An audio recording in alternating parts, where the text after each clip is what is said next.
What's up, everybody? Welcome to another episode of Bar, Drinks, and Entrees. This is episode 9, and we about to dive into some good things here. My name's James. My name is Kenny, and we're here bringing casual conversation to life. And first off, before we start, how's your week been, James?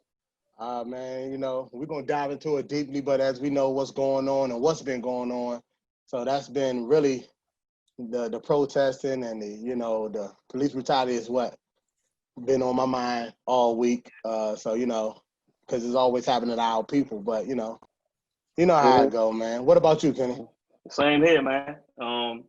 Woke up this morning, went on the gram and saw what the DC mayor did to the painting that Black Lives Matter on there. So it kind of got me a little pumped up a little bit, and ready to discuss going into our happy hour of what's really going on in America, man. And this long dragging problem we had for 400 years. So I'm really happy to get into it, man, and discuss what's going on. I appreciate your background there, buddy. You know what I mean? It's a dope background too, man. Between me and you know this is real. By any means necessary, yeah. Real life. Like this ain't no me trying to pretend to be Malcolm X. This is me for real. I understand. Without further ado, man, let's introduce our guests that we have on the show. And when we introduce you guys, if you have anything you'd like to promote, definitely promote it. Get it out there. So let's start with the ladies first, of course. We're gentlemen on this podcast. So we're gonna start with Ashley. I knew it. Hey. What's going on? Hey everybody. My name is Ashley. Definitely happy to be here on this platform. Anything that I'm promoting, wash your hands. I mean, despite everything that's going on, COVID is still rapid. So let's wash our hands. Really nothing special to say. No, that's important though. Really, this George Floyd thing took over the spotlight and people forgot that there's still a virus going around. Courtney? Hey y'all, thanks for having me. Nothing I guess to promote right now. I would just tell everybody to take advantage of this time that we will never get back, as far as like this quarantine time where the world is shut down. Right. It's an opportunity to find yourself, get ahead financially or whatever the case may be. Don't take it for granted. Gotcha. Okay. Marcus, can we come to you next, bro? Yeah. What's up, everybody? Good evening. What's good? I was invited to the show by Kenny. I've been seeing what he's been doing. I've watched a few episodes that he's had so far, and I like what they got going on with kind of like the panel discussion deal. I like that everybody kind of get their views out. And with in light of everything that's going on this week, I felt like it'd be a good time for me to get on. Knowing that I had some things that I want to get off my chest in regards to everything that's going on. Cool. As far as promoting anything, I always love to talk up my nonprofit organization, Souls for Goals. I actually have the hoodie on right now, which, our mission is to empower the youth to strive for and achieve excellence through whatever avenue they like, whether that be academics, sports, music, dance. We run a bunch of fun initiatives for them to earn rewards, mostly sneakers, because I got a deep heavy sneaker background. So it's just a way to channel a passion of mine into another passion. I kind of bridge the gap, I love working with and helping children, and I also love sneakers. So it's kind of like my exit out of the sneaker game as a consumer, and it was a way to tie it in. That's what I got going on. Been around since October 2019. Of course, things slowed down with COVID, but we were definitely on the fast track, and we definitely hit the ground running, and we definitely still got a bunch of great things coming up in the fold as, things get back to normal. Cool. Where can we, get involved in that and everything like that? You have an Instagram page for that? I have Instagram, Facebook. Everything is Souls for Goals. So that's SOLES, the number 4, Goals, GOALS. Okay. So that's my Instagram. That's the Facebook. The website is soulsforgoals.org. If you go to the Instagram, I have a direct link to the website, which talks a little bit more about what we got going on. Obviously, the Instagram probably best chronicles everything that we've done thus far. So I got a lot of good content on there as far as what we've done and what we got coming up. So yeah, Souls for Goals, spelled out just like it sounds. Dope, man. That's some dope stuff right there. And last but of course not least, a bro CJ Charlie Jones, man. What's going on there, bro? How you doing, man? Hey, really appreciate y'all having me on for such an important topic during important times. I am at the Blue Collar Millionaire. It's a brand that I use my ownership in multiple businesses to promote generational wealth practices in the Black community, and making entrepreneurship and business ownership a lot more tangible. A lot of us didn't grow up seeing entrepreneurs in our family and teaching us generational wealth practices. So just kind of making it more tangible and more achievable. Dope. That's what's up, man. It's good to see CJ talk like that, man, because, you know, man, this was like the early 2000s, man. For real, man. Growth, man. Hey. Hey, man, everything, man. Yes, indeed. Bar Drinks Entrees supports you, man. Appreciate it. You got anything you want to say, James, or before we go into anything, or? Nah, man, I'm kind of ready to dive into it, man. I think everybody else on the panel is as well. So, I mean, let's talk about it, man. You want to lead the charge, Kenny? Go ahead, man. The elephant in the room. We're gonna talk about, you know, this George Floyd incident. Also going into, you know, how it relates to, you know, you guys personally, how you guys feel about it. I've been into a lot of arguments on Facebook. But I come to the realization, if you don't feel how I feel, and for once you ain't lived in this skin, I can't reason with you. So there's no reason for me to get in an argument with you, because you'll never understand how I feel as a Black man. You know what I'm saying? So, but just going into it, you know, we can go one by one. James, you can pick whoever. You know, we just want to, you know, see what you guys think personally about the George Floyd incident, or murder, I should say, and you know, tell us how you got your personal feelings about it, how you know, just going into it, just you know, just breaking the ice with what you guys think. We can start with I'll go with the ladies first. Nah, let's go with, and no disrespect to the ladies, of course, but I would like to hear from the men first, just because, you know, this is something, and I'm not saying anything, I'm not taking nothing away from our Black women, but this is something that we see far too often with the Black fellas. So, you know what I mean? I just want to see and get their opinion on some certain things first. So, I mean, Marcus, let's start with you, Marcus. I mean, you know, I want to hear your side of it and everything like that. Like, as far as how I feel about the George Floyd situation, and what's been going on, and what's transpired, and, you know. Well, let me first start by saying that I don't personally watch the videos, so I haven't seen the George Floyd video. I don't think I've watched one of the police murder viral videos probably since like 2013 to 2014. It's hard for me to watch. You could kind of just, without even watching it, see the screen cap and kind of know what you're going to get yourself into. You're going to get yourself, you know what I mean, worked up emotionally, which that's going to happen anyway. You know what I mean? Just knowing that it happened works me up emotionally. I've been feeling very enraged. I mean, it's just like, you know, here we go again. And like Kenny said he's been on Facebook arguing with people in comments. I actually choose not to take that route as well. Like I tell people all the time, like, I'm not going to go back and forth with anybody on Facebook and comments, anything. Like what's going on out here is plain to see.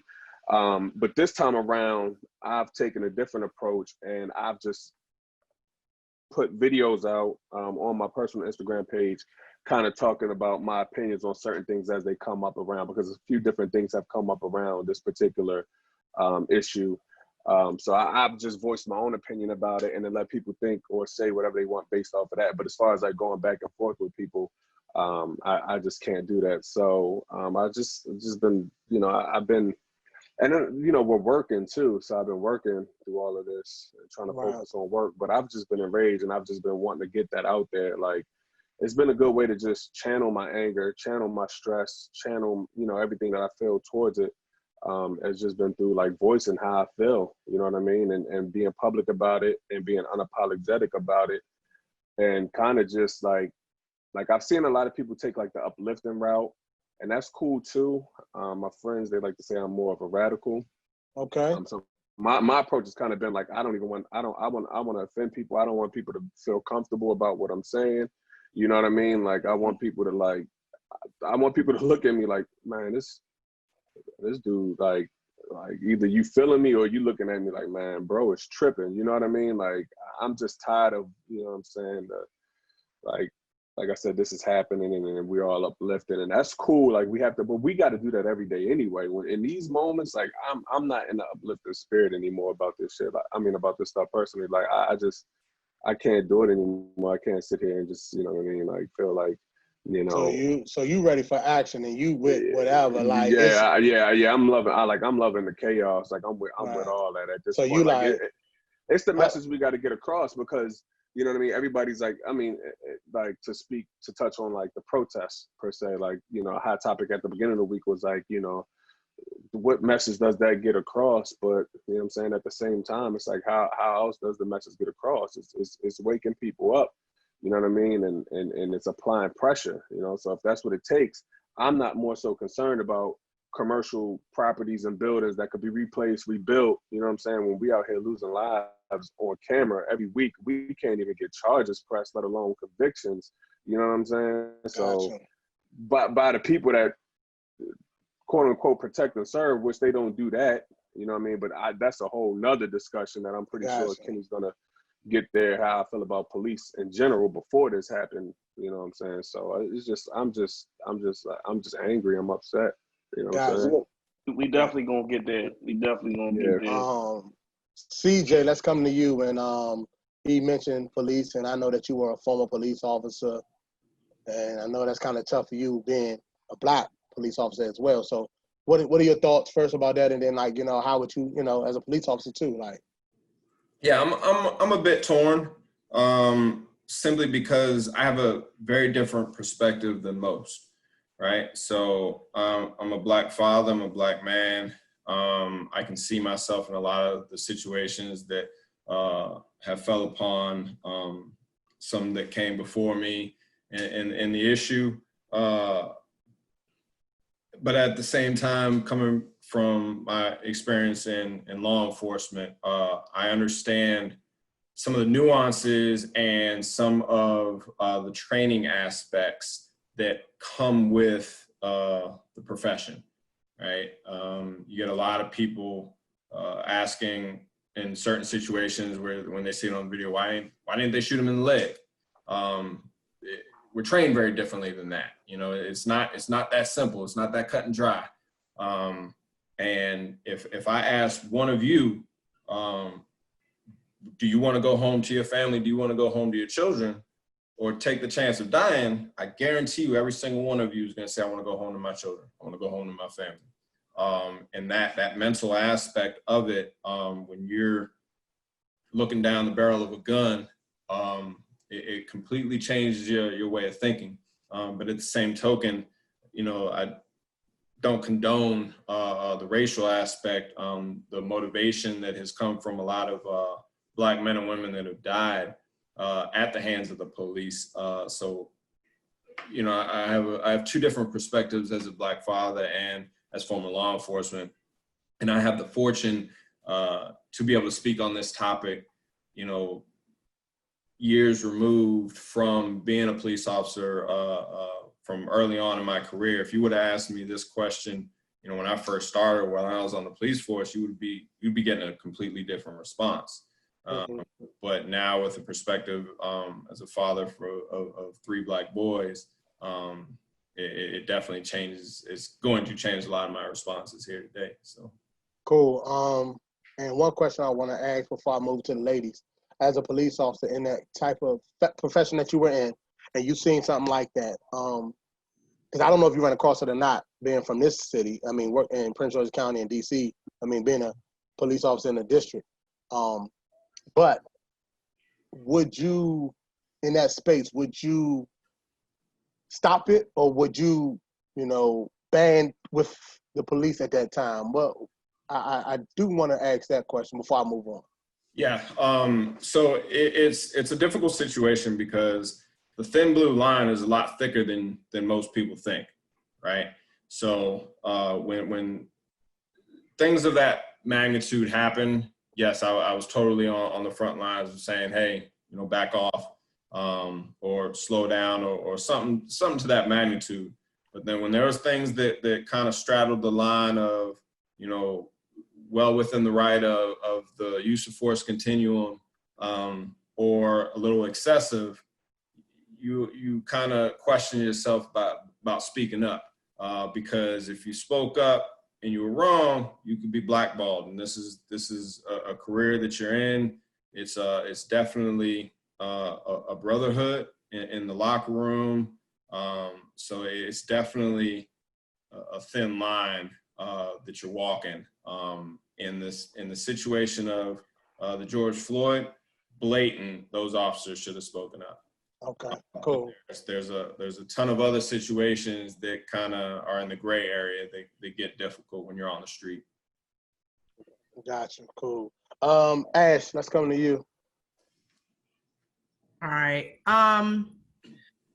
For me, this situation hit definitely a lot different. And I usually try not to watch the videos. This time I did. And hearing him call out for his mother, for me, just hit real different, being a mom of nothing but Black boys. I don't have any daughters. So I kind of got to piggyback with Marcus. I'm excited for the chaos myself. Like, I'm happy about that. Main reason is I grew up different. I grew up in the Bronx. So I grew up with NYPD. So this ain't nothing that I haven't seen before, watching my cousins being chased up and down the block. Can't even chill on your stoop without someone asking you 100 million questions. So for me, watching this as a kid, thinking moving to Maryland, moving down south, things would be a little different. Now with social media making everything so broad, it's just, for me, it's eye-opening to know that it's not just me in New York that experienced that. This is something that's been going on all over the world, everywhere. But at the same time, I am enraged, because what do I tell my son? People always ask that cliche question, what are you gonna tell your Black sons? What can we say other than what some of our Black sons are fortunate enough to be able to do and be out there and protest and stand up for themselves? At the end of the day, there's only but so much I could tell my Black son. It's about preparing him for the inevitable, the world that we live in. So for me, just growing up different, I now have to have my child grow up the same way I grew up. I now have to have these conversations with him a little earlier than what I anticipated. So for me, I'm glad everything's happening the way it's happening, because it needs to be exposed. Gotcha. It needs to be exposed. It needs to be addressed. Only reason why I haven't been down there is because of my job. Other than that, Mayor Bowser, I have a fit. Other than that, it's time. It's time. It's time. Absolutely. Kenny, my man in the back, Malcolm X, by any means necessary, it's time. Oh yeah, it's time. Like I'm over that peaceful protesting. We gonna get into this, but Courtney. So I too don't favor watching the videos. I don't even like going to the movies and watching stuff like 12 Years a Slave. I can't rewatch Rosewood. Like, all of these consistent reminders of what we already know, I just try to avoid it. But in that, one, we've already known it to be present.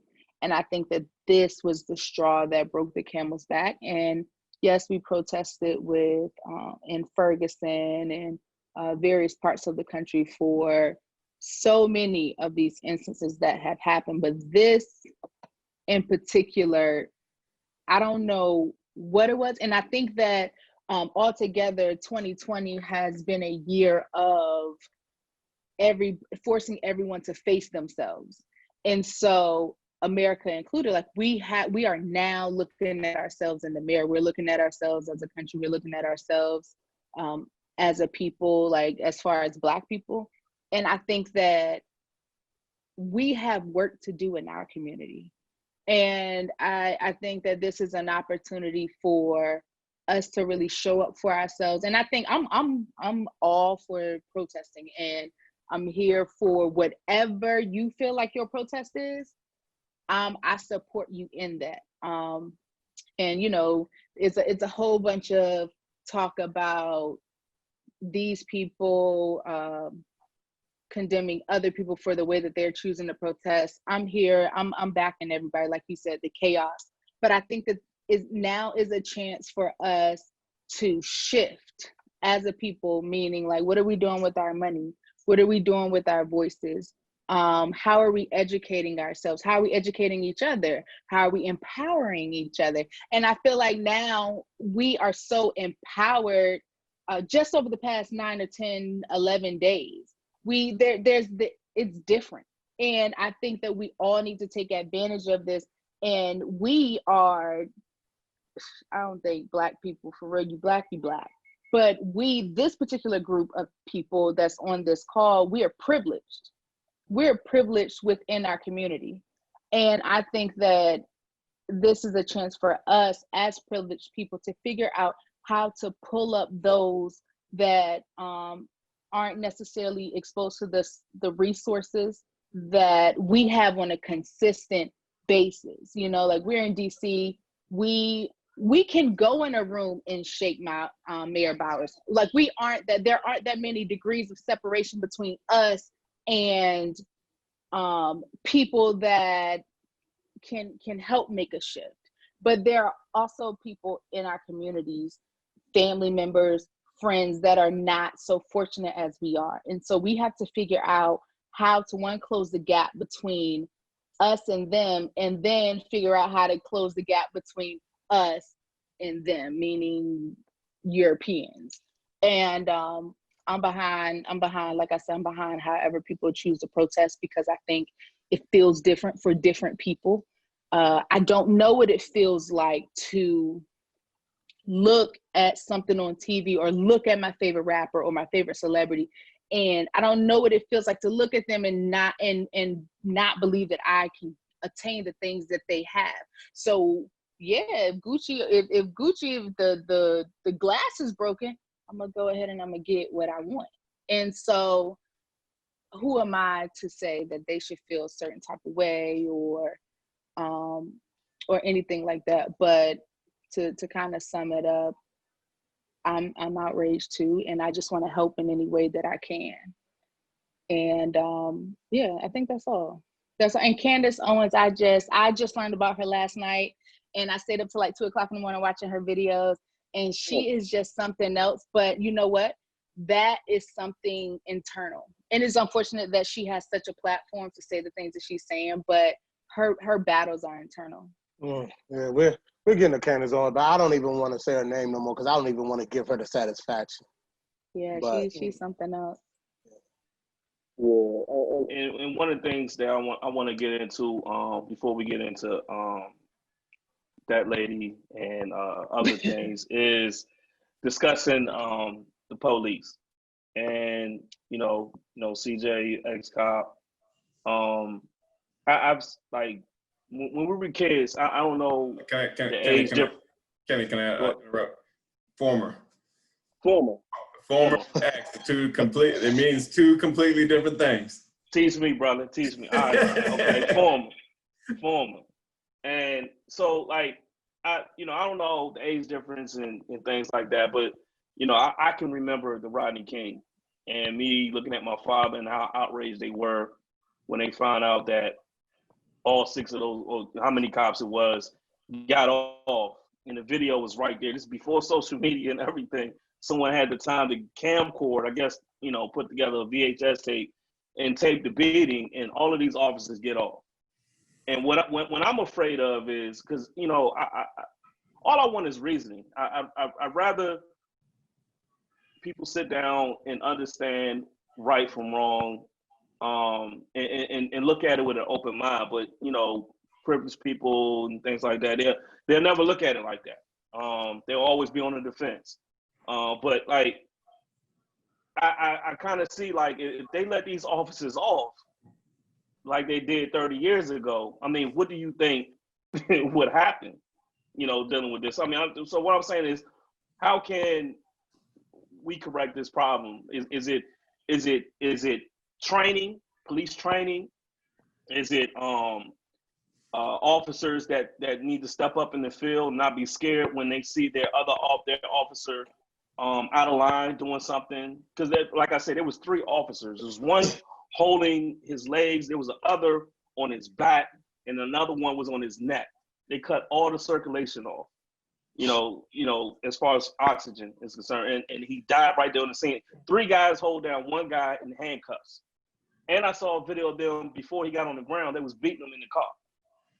So he's trying to get out the car because they beating his ass, and he gets slammed on the ground. The next thing I see him on the ground, and he got handcuffs on, and you got 3 officers on him. Like what are some of the things, like, what can the police do differently? Or there's just problem here, what I'm saying. Like, it's always, I forgot the guy name in Queens, New York, but he got shot with 40 rounds. Amadou. His last name was Amadou, I believe. 41 shots. So, I mean, it's just always excessive when it comes to, like, these type of murders and stuff like that. Like, what are some of the things that you guys can see as a solution to these issues? And I can start with Marcus.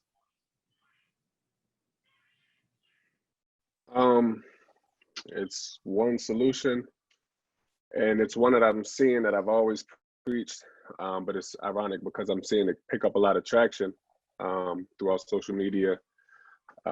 Few advocators for it, but I think you have to defund, you have to disband, and you have to abolish the police departments altogether. It's not a training issue, it's a foundation issue. And anything that has, and this is not just for police, I mean, a house. If a house has a ruined foundation, you can't fix it. You have to just completely destroy it, maybe try to start again. But the way policing is set up in this country, you have to just do away with it completely. It's ineffective. Most police departments are infiltrated and overrun by white supremacists. So they have an agenda. You know what I mean? They get up every day to go do their job with an agenda.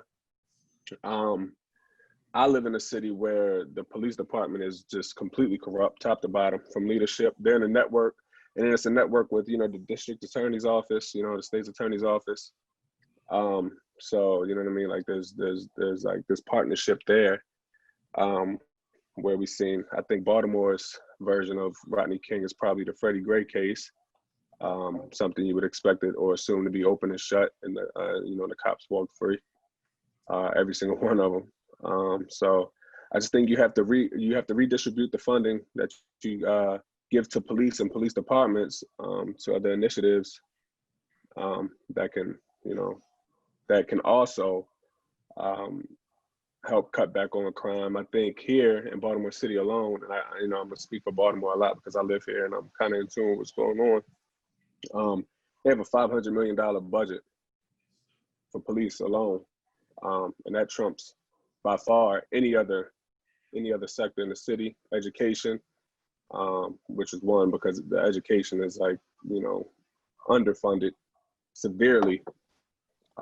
Job opportunities, things like that, where crime is driven from. Crime is driven from a lack of jobs, a lack of education, a lack of, things to do, recreation, what I'm saying? Where like some of these neighborhoods, it's, it's 2 ways, what I'm saying? Either you're going to be in the streets or you're going to be in the sports. It's not anybody out there learning trades and other ways to get out, in an honest way. So then, you set it up like that, and then at the same time, these neighborhoods, these communities, they're over-policed and underserved. And then that's how you get what you have now. And their mantra, the motto is to protect and serve, but they're not living up to that. Nobody's being protected, nobody's being served. And I speak as a man, I'm 31. I've never called the police in my life. Never had to, never wanted to. But I can also be honest and say I've never had a bad run-in with a police officer before. But I've never had any run-ins with them other than traffic stops. You know what I mean? And that's another unnecessary, you know, I don't see how, you know, issuing speeding tickets is protecting or serving.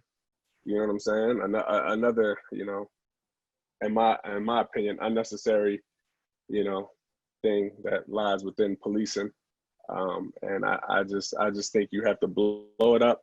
You have to restart. I'm a big advocate for community policing. I grew up in a neighborhood where, like, on my block, everybody lived there for 20 years. You know what I'm saying? Was already there 20, 30 years. Everybody know each other. You know, any conflicts, we resolved it amongst each other. We never called the police. We didn't need them. The agitators, the instigators. You know what I mean? You see what's going on at the riots now, the peaceful protests, and then you sprinkle in the police, and now you got chaos. So we never utilize them. I never utilize them. Nobody's in my circle, and I ask this question as a social experiment to a lot of people just to see. And a lot of people are usually taken back by, you know, how much they haven't utilized them, and it's just like they're there. So, like, you know, they're kind of like an imaginary safety net. Like, everybody wants them around because they're there, and this idea that, you know, we're safe because of them, but we're not. I know, CJ, you're gonna have something to say, but let's come to the ladies first, because I'll let CJ speak. Yeah, before we go to the, I just also want to say, like, I think, you know, you want to dismantle the whole police force. You know, that's the first time I ever heard someone say that, but I thought I was bad. But, you know, what I wanted to say to that is, I think before we do that, I think we should, instead of throwing funds to create, stop throwing funds. That's the problem. They throwing funds. Every time this arises, it's like, we're gonna donate this for a police trainer. But you can't train anybody.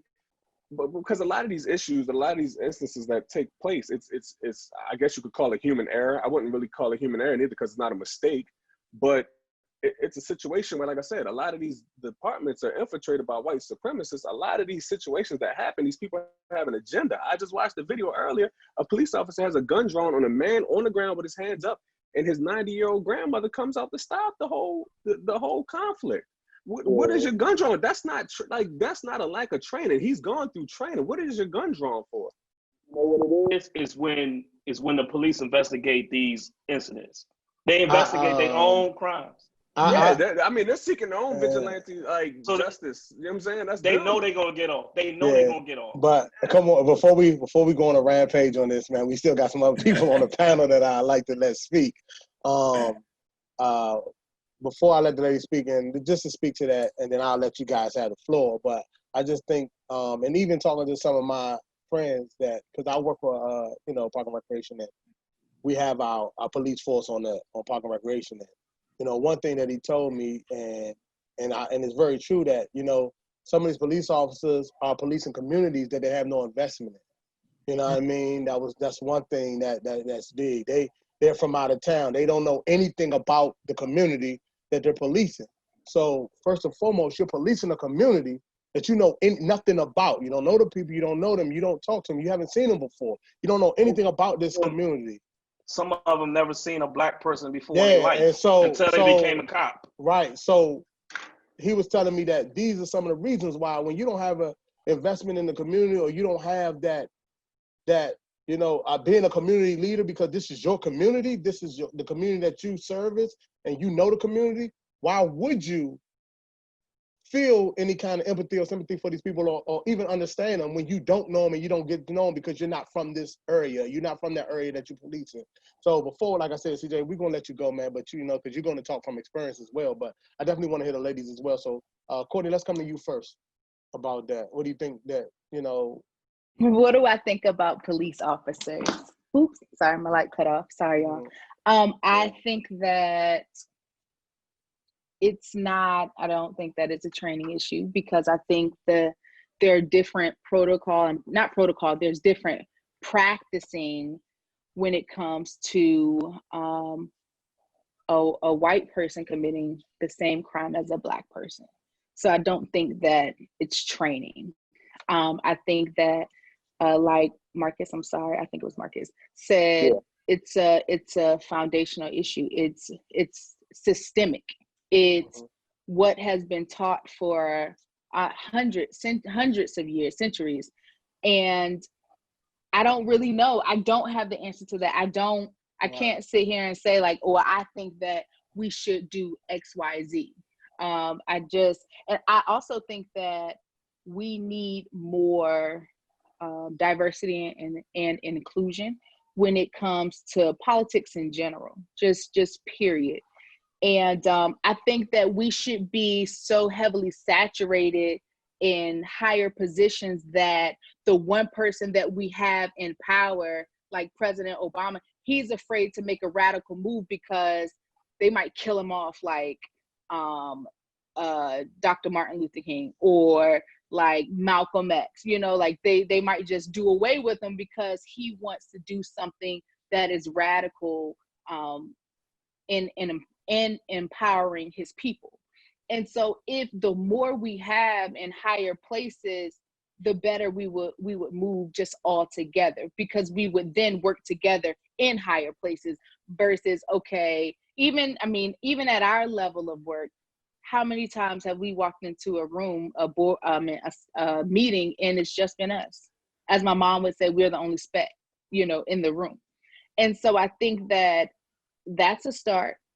And like I said, I really don't have like this long dissertation as to how it can be resolved. I don't know, but I don't think that all cops are bad. I don't think that it's necessarily training. It's systemic. Gotcha. Ash, coming to you.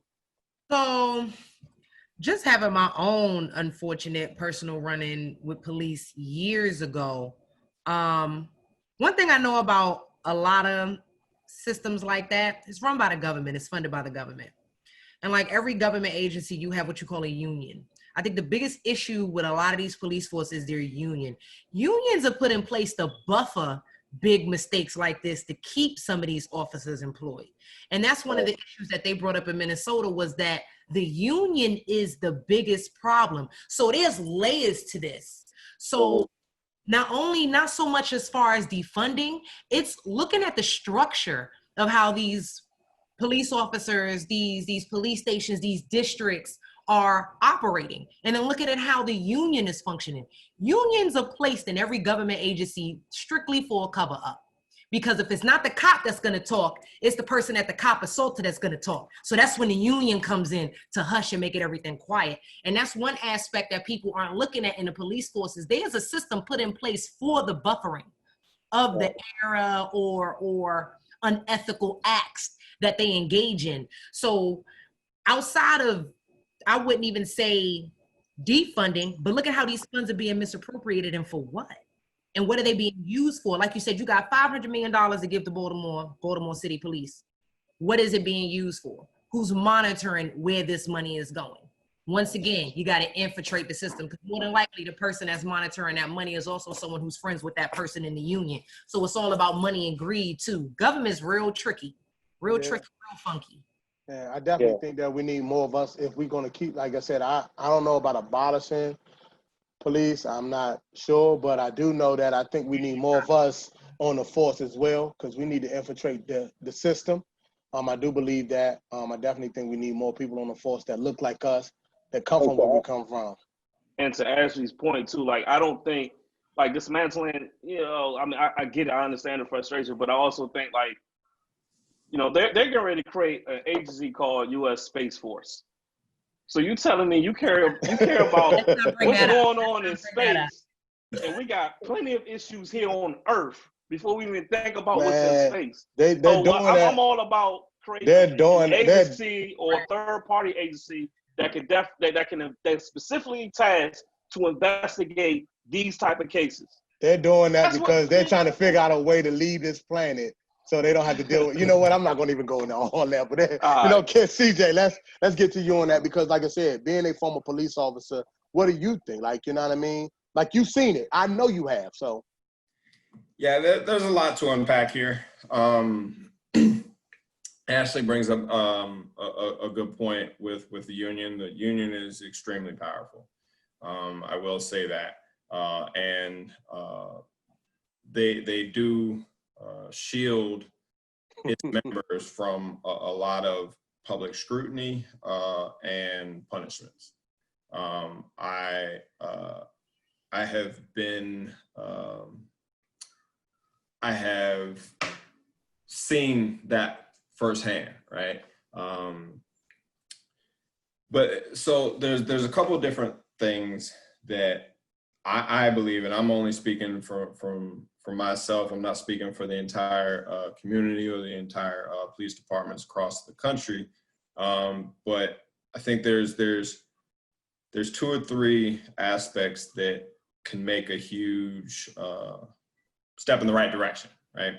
So community policing, right? I think that is very important. I had the privilege, and you know, I mean that wholeheartedly. I had the privilege of living in Southeast, in the district of which I policed, and there's a lower social economic class of people that had very different upbringings, very different educations, very different struggles than I've ever experienced.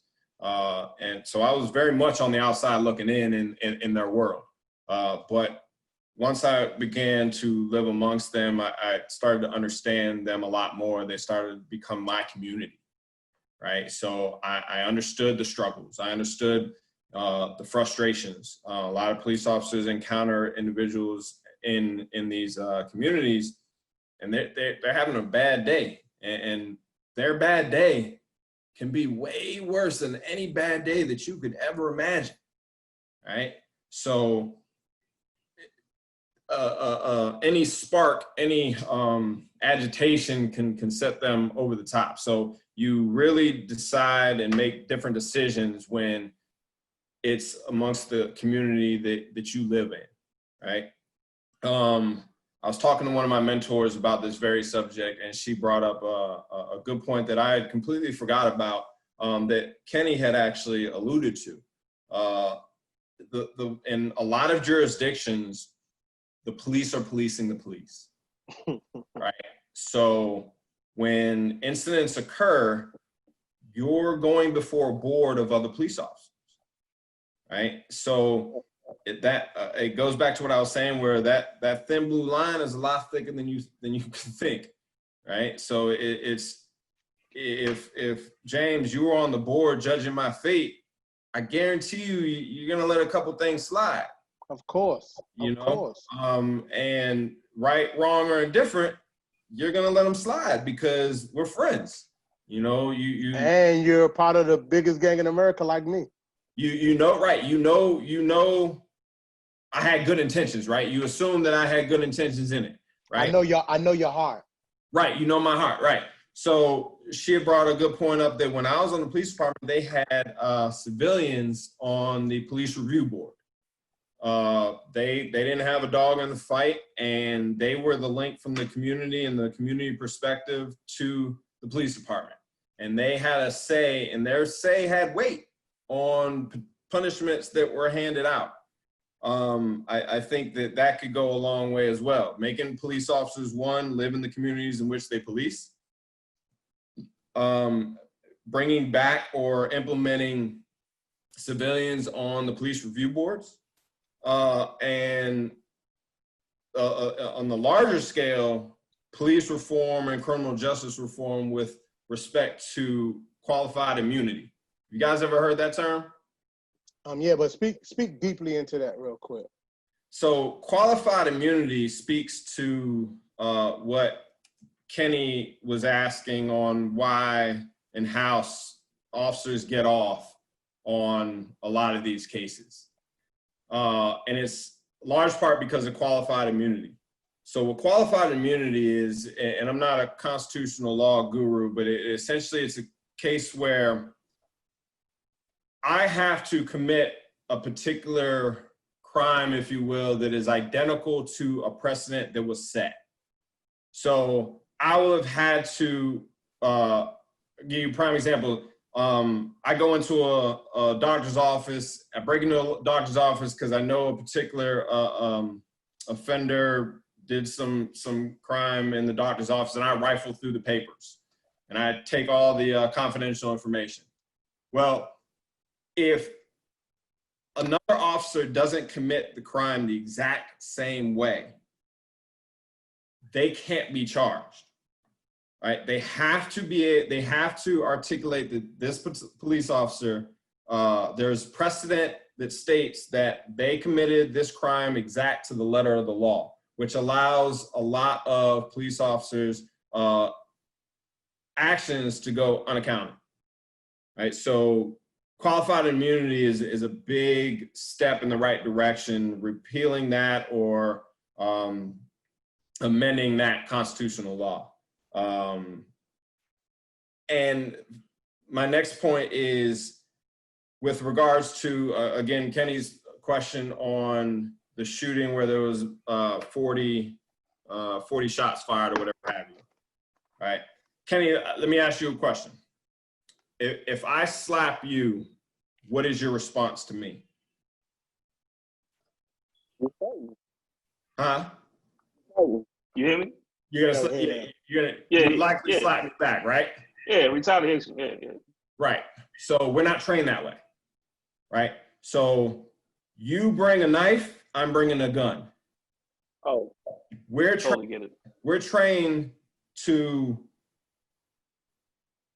be above your use of force. So we're trained to stop the threat, right? So again, when it talks about the fear factor, I want to go home. Have you ever been on the other end of a riot?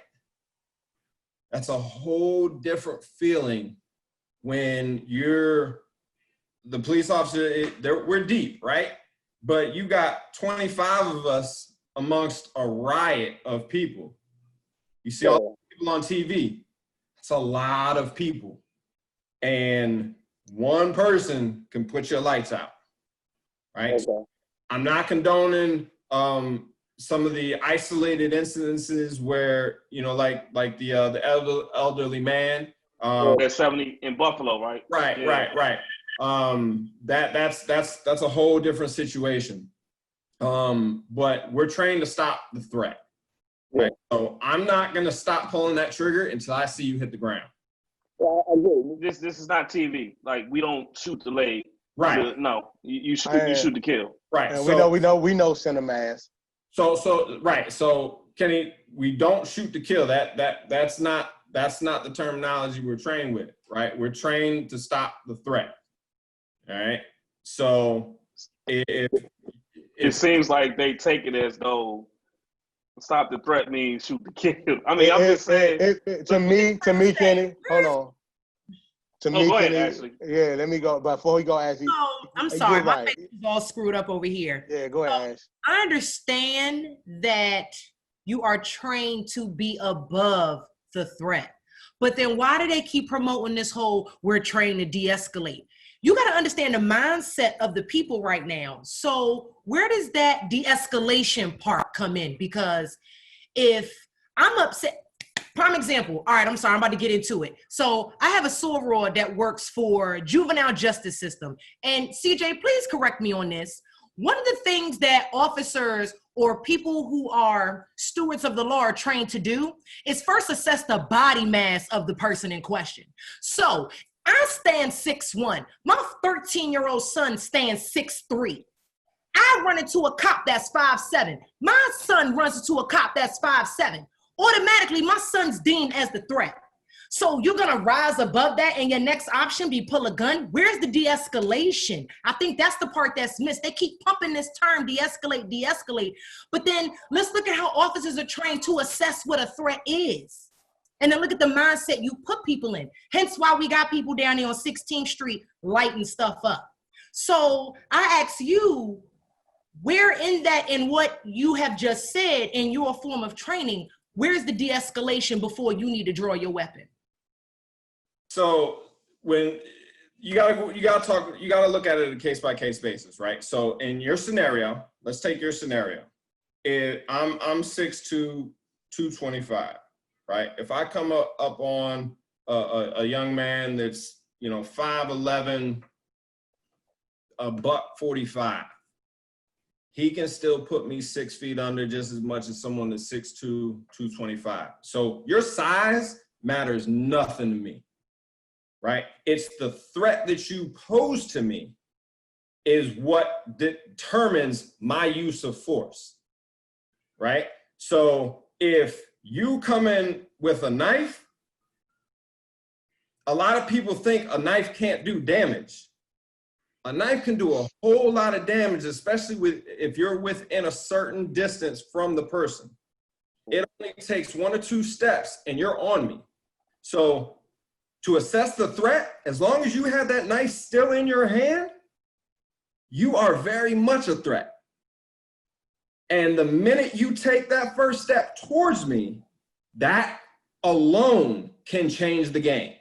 Because I'm not gonna wait for you to be up on me to be like, okay, now I know you're killing me. Now I know you're trying to kill me. No. I'm not gonna wait for that. I would rather be judged by a 12 than carried by a 6. My family can always get me out of jail. They can't get me out the cemetery. Okay. You want to say, Marcus? It looks So like. hold on, Courtney, go ahead. I was waiting for Marcus. I have a question. Hold up, y'all. Hold up. Courtney, go ahead, and then Marcus, you're next. That's cool? Okay. So can we say that, because a lot of the situations that we are talking about, can y'all hear me? Yes. Yeah. Okay. A lot of the situations. We can't see you, but we can hear you. Sorry. I'm back.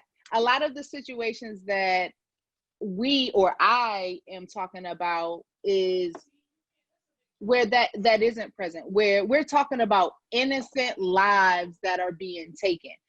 So my question to you is, would you say that those are mainly bad judgment calls, or do you really believe that we have a systemic racism issue? Like, are these racist acts? And so, you know, a lot of times, like, I'm not a police officer, right? But everybody's a basketball coach when you're watching basketball. You become a detective when you're watching Law and Order. And so, yes, I'm watching it and I'm like, he was unarmed, he was this, he was that. And I'm trying to kind of, I guess, figure it out based on my terms, based on what I'm seeing. But coming from someone with your experience, what would you deem that as? Would you look at it with the same? I know you would look at it technically and say, okay, well, he could have done this, this, and this, and I know the actual protocol. But a lot of the things that we're screaming and shouting about is what we see does not seem reasonable. It doesn't make sense to us. So we have to be very, very careful about talking in absolutes, right? I find that it's simple, it's easy to talk in absolutes, where each incident where a white officer and an African-American is killed, they're all the same. They're not all the same. There are cases where flat out, like Marcus was saying, there are bad apples in the bunch, right? There are police officers that are on the department with bad intentions, that have racial undertones, that have just racist tendencies about them, right? That's a whole different category. But then you have other cases where I could see perception could come into play, right? You and I are playing Uno and a 6 gets thrown out. That 6 might be a 6 to me, but it might be a 9 to you, right? So when you're on scene and tensions are high, you might perceive something very differently than the next man. And that goes back to what James was saying, where if you are from Idaho and you move to DC, you're out your element. You're not used to dealing with the type of aggression or the type of crimes or the type of cases that DC has. So you might look at that very differently than I do, right? So those situations you have to look at from with perspective on what that officer was feeling, what that officer was looking at, what that officer was seeing at the particular time. Because we have to be very careful that the media very much construes cases. When I was on the police department, I stopped watching local news altogether because I would be on scene of these cases and I would see the news flash on the news and I was like, that didn't happen. That's not what happened. But the masses take it for gospel, you know? So we have to be very careful about talking in absolutes with these situations.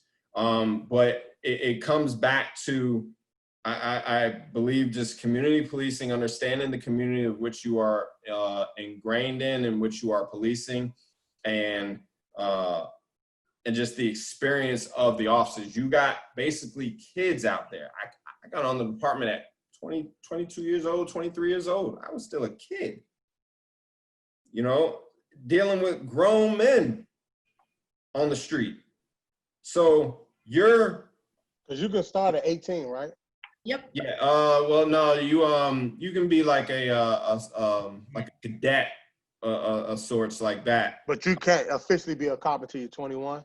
I believe so. At least I think that's true in DC. I can't speak towards all other departments and jurisdictions. But I was 22, 23 years old, and I come across a seasoned criminal in the farms. Best believe I'm a little shook. So my response might be very different than a 15-year vet on the police department. Okay, cool. Marcus, I know you wanted to say something. Definitely speak up. Yeah, before we got to that point, I just wanted to make sure, because the conversation started to kind of turn. I was just trying to reel it in and make sure we were still talking about police murdering unarmed suspects, not suspects with knives. So I just want to make sure we kept the conversation there, because that's really the thing. I can say I feel where CJ is coming from on a lot of his points, you know what I'm saying, being a former police department, and nothing that I say in regards to my views as far as what I believe should happen to police or police departments isn't, with malicious intent. It's definitely been thought out and drawn out for a long time. I have people I know personally, friends that are police officers, so you know what I mean. But one thing I always tell them, because they talk to me about it all the time too, but I tell them, and I'm straightforward. I'm like, look, I know you as, a father, a man, I don't know you as a cop. I don't know how you are out there. I can't give you the good cop distinguishment, because you're my friend and you're cool, you're my homie. I don't know how you are out there, when you're patrolling the streets. I do, but I do know what that system and that fraternity stands for as it relates to me. So I tell people all the time, I'm speaking solely about that, not personal attacks. And I tell them all the time too, it's not personal unless you choose for it to be, as far as the way that I feel. But I just wanted to reel it back and make sure we were still talking about that, because obviously there's situations where, I'm pretty sure cops have murdered, and they was in there, right? It may have been justified, yeah. But another thing though, as far as cops in inner cities and communities where, you may have Timmy from West Pennsylvania coming down and being a cop in Baltimore. One thing I've always paid attention to is kind of the ratio. You don't see too many, civilians. I mean, it happens. There's cases where civilians kill cops, but the ratio on a city to city basis is you're just not going to see that too often, from the street guy. I mean, we understand the consequences that come with it. Well, on the flip side, the cops, they also understand the lack of consequences that come with theirs. So, you know what I'm saying? It's a different perspective on each side. And I think for that reason, you see the ratio. So I think also cops don't keep that in mind enough that, these guys on the streets, we're not looking to, be going and firing and going and getting into shootouts with police officers, because like I said, it doesn't work in our favor that way. Where on the flip side, they have that shield that protects them, that if I do this, and, you know, where I am, this neighborhood I patrol in West Baltimore, you know, life means a little bit less, you know, because cop murders are happening every day. They're not all caught on camera. So, you know what I'm saying? Like, the ones that we see that go national 2, 3, 4 times a year, yeah, but they're still happening monthly, weekly, you know what I'm saying, down the street from where I live all the time. So they have that behind them. The street guy, he's not looking to go to war with the police because he doesn't have that same level of consequence. His is going to be, you know, taken to a further extent. So I think cops, you know, should keep that in mind too. Like, they're not looking. Yeah, it's dangerous. Dangerous job. These are dangerous neighborhoods you're patrolling, but you have to know, you have to understand what you're up against. And, you know what I'm saying? Like I said, these dudes aren't just looking to be out here killing police. Or else it'd have been a war, you know, on police a long time ago. Yeah, I feel you on that, Marcus. And like I said, I'm glad that you said something about just the unarmed, you know, victims and things like that. Like, and I think this one hit a little different because we watched him die, and watching him die the way he did, calling out for his mom, you know, using the bathroom on himself, things of that nature. I think that hit different. Like, yes, we've seen, like, it's different when somebody gets shot and it's boom, it's instant, than to watch somebody with his hands in his pocket and just have no regards for human life. And that's what it felt like. Now, whether it was that way or not, from watching it with your own eyes, that's what it felt like. And I'm glad to see, like you said. It's gonna be very hard for them to justify his death, being that he was in handcuffs, right? Just about everything flies before you're in handcuffs. Mm-hmm. But when you're in handcuffs, it's over, right? It's over. So it's gonna be very hard for them to justify their actions once he was in handcuffs. Right. And then another thing is, and I just want to say, like, just going back. I'm sorry, James. Go ahead. Go ahead. No, just another thing is just that, like Michael was saying about the unarmed situations. I think that, like I said, man, we're just tired of seeing these things over and over again. And then now, even with the situation that happened, even with the rioting, and I'm gonna just call it protest, and whether you want to call it riots or not, it's just a protest or whatnot. There's still, like, just seem like it's just like, so what? We're still trying, like, even with some of the peaceful people, like sometimes it just seems like it's just a little excessive. I mean, from what we see on TV, and I know when, like you said, CJ, about how it's portrayed on the news and everything like that, but you know the news is watching. But when you look at Instagram, so like for me, I get most of my news from the Instagram, Facebook, and things like that. But like just hearing little things that they said, putting the bricks down so that the protesters, staging the protesters and things of that nature, man. It's just like, and they saying they watching police officers do these things, slamming police down, police ramming into other people. They throwing a man on the ground, and this is after the George Floyd incident. It's kind of hard for us to sit here and say, you know what, police. I mean, he's doing his job as a police officer. Right. That's I don't care what anybody says. That 70-year-old man was no threat to any one of those police officers for him to be thrown to the ground like that. White, black, American, whatever he was. Right. You know what I mean? And those are those hothead cops. Like today on Instagram, I saw where a guy got he got pressed by some cops. They just showed the cops around his car, and he's outside. He's irritated. They asked him questions. Is his car? Is his license? That's his registration and everything. And him and this one cop got into it. So the cop said something smart. The guy said something back, and they going back and forth. Now the cops are walking away. Now the guy did a little taunting and shit. Like he was, like calling them all types of words and all that stuff. And the cop got so angry, he walked back. The guy got in the car, and he told the guy, get out the car. So I'm sitting there, and then when he get out the car, they going back and forth. So all of a sudden, the cops, grabbed the guy and then put him in cuffs. I don't know what the arrest was for, but all I'm saying is, like, if you can't, like, that's why I'm not a police officer, because you ain't gonna call me a bitch and I'm just gonna walk away.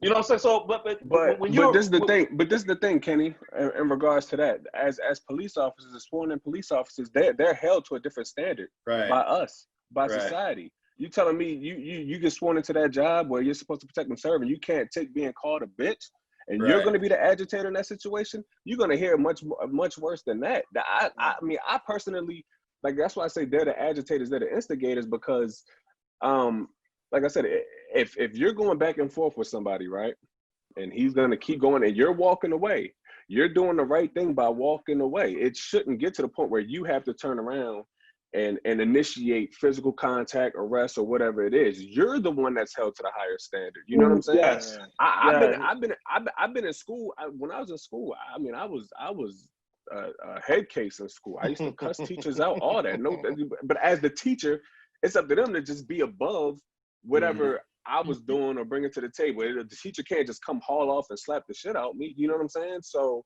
as police, we hold them, society holds them to a higher standard. Right. My issue is they don't live up or deliver to that standard enough. There's too many, I always hear the term bad apples. You know what I'm saying? This isn't the job for bad apples. This isn't the job for so much human error. You just can't do it. The distrust between police and the community is so far severed. It's literally no other solution. You know what I'm saying? The foundation is destroyed. Sometimes that's easier said than done, right? Sometimes you run into the bad apples when it's too late. There are circumstances where they have a track record of these instances where they get escalated and they get swept under the rug, and that's when you talking about cases where the police are judging the police officers, the internal stuff, the police unions, that stuff gets swept under the rug. So that's the problem I have, though. Right. And I know we're trying to go on, James, but just as though we're going through, you get selected for jury duty, right? And you go, like, I've been through this process so many times in my life. I always got called every other 3 years since I was 18 years old. So I've been on jury duty for like 5 times. And every time they ask me all these questions, is someone in your family a police officer? Or is someone in your family, have they ever been arrested for first-degree murder? Or someone in your family ever been arrested for drug trafficking? They're asking you these questions because you may favor that person and their situation and related to what your relative has been through. So the chink that I see and what you said, CJ, is when these police officers who are a fraternity, I call them the blue fraternity, they sit here and they understand what these officers go through, which is why at the end of the day, when it comes down to the end of the case of judging, George Floyd, Trayvon Martin, whatever, Mike Brown or whatever, they're going to sweep it under the rug because they understand day-to-day what it is to be a cop. You know what I'm saying? And that's why I think that instead of creating the U.S. Space Force, I think that there should be a third-party agency that's separate from the police officers that's specifically assigned to look at these type of cases. Not internal affairs. Isn't that internal affairs, though? Right. No, I said not. I said not, but that's what I'm saying. Definitely civilian, someone that is not associated with the police department, that can look at it from an unbiased perspective. I completely 100% agree with that. And like I said before, Kenny, I think that's a good one. And like I said before, Kenny, that is for them to leave this. They're trying to see if they can live on Mars without us, man. I'm just trying to tell you that. I'm just saying, man. But moving on, and because we got some other things that we got to cover. I just want to ask a couple of questions, and they can be quick yes or no's.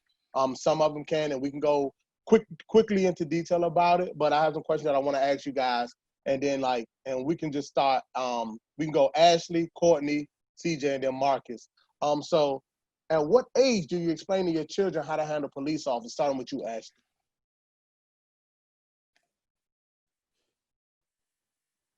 I would say 12, 13, that age when they're out there, starting to become more independent. You're leaving them out to make decisions on their own. Actually, no, I take it back. 10, 11. Preparing them for that age when you are letting them out there on their own at 13, 14 to hang with their friends independently. So I would say around 10. Courtney, what about you? At what age do you think that we should tell our children about how to handle police officers and just dealing with police in general? I mean, I think as soon as they begin to interact with them, and I don't mean teach them toxic things like, oh, they're against you. I don't think that you should you're not teaching them to be against, you know, public servants, just teaching them more so how to interact.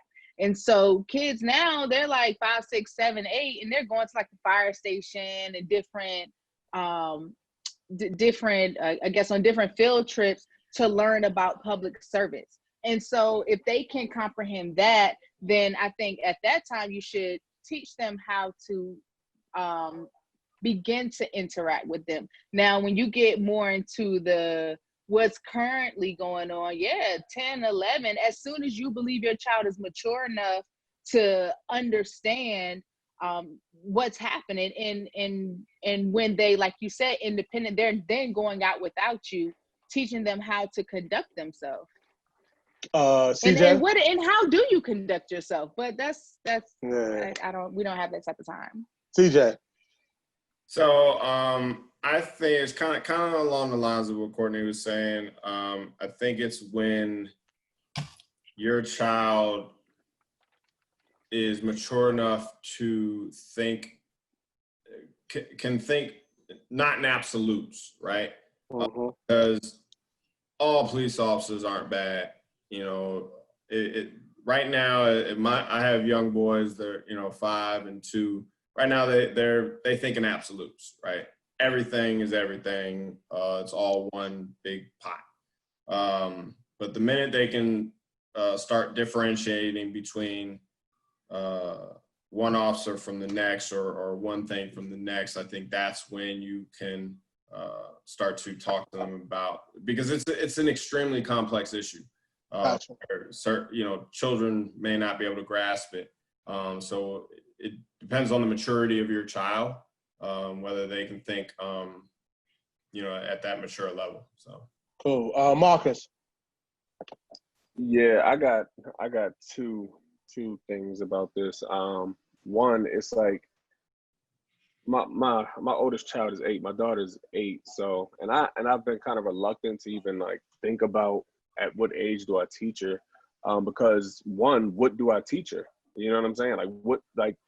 I've seen people be completely compliant with police and it not be enough. So what am I teaching? You know what I'm saying? What exactly?